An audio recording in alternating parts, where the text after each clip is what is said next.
निकाय चुनाव की मतगणना को लेकर लगभग 12 घंटे बचे। खासकर इस 12 घंटे में 29 मेयर प्रत्याशियों के दिल की धड़कन घड़ी की सुई की तरह टिक टिक कर रही है। कोई अभी जोड़ घटाव में लगा है तो कोई एनालिसिस कर बैठ चुका है। मतगणना केंद्र के बाहर सभी की पंडालें लग चुकी हैं। उनके कार्यकर्ता जोश खरोश के साथ लवरेज है। कोई लिट्टी बना रहा है तो कोई जश्न की तैयारी कर रहा है। प्रत्याशी पंडाल में रात से ही डेरा डाल देंगे ताकि कोई गड़बड़ी ना हो। कैंडिडेट्स की लिस्ट अब टॉप 3 की हो गई है, जिसमें सबसे पहले बीजेपी के बागी उम्मीदवार संजीव सिंह की ऊंची पायदान पर होने की संभावना है, क्योंकि वोटिंग के दिन जनता के बीच संजीव सिंह चर्चा का विषय थे, जिसमें कई जगह यूजीसी और बाहरी भित्री की बात सामने आ रही थी।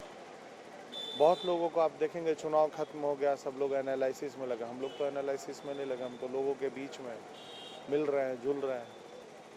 देखिए, जनता तय करती है कि कौन नेतृत्व करेगा, लेकिन मेरा ये मानना है कि हमारा ये मानना है कि हम इस चीज़ को मानते हैं कि मेरा काम है लोगों की सेवा करना, उनके दुख में खड़े रहना।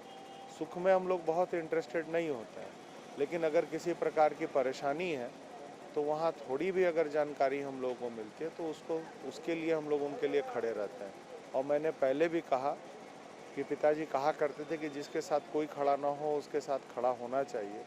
तो सिद्धांत भी हमारे पास है और उस सिद्धांत के साथ हम चलते हैं। वहीं दूसरे नंबर पर पूर्व मेयर चंद्रशेखर अग्रवाल मुकाबले में नेक टू नेक है। वो कहते हैं कि उन्होंने अच्छे माहौल में चुनाव लड़ा है। जनता को बिस्कुट पसंद है। सारी स्ट्रेटजी तो अब ओपन है। जो भी स्ट्रेटजी थी उसी स्ट्रेटजी के तहत हम लोग चुनाव भी लड़े और अच्छे माहौल में हम लोग ने चुनाव लड़ा।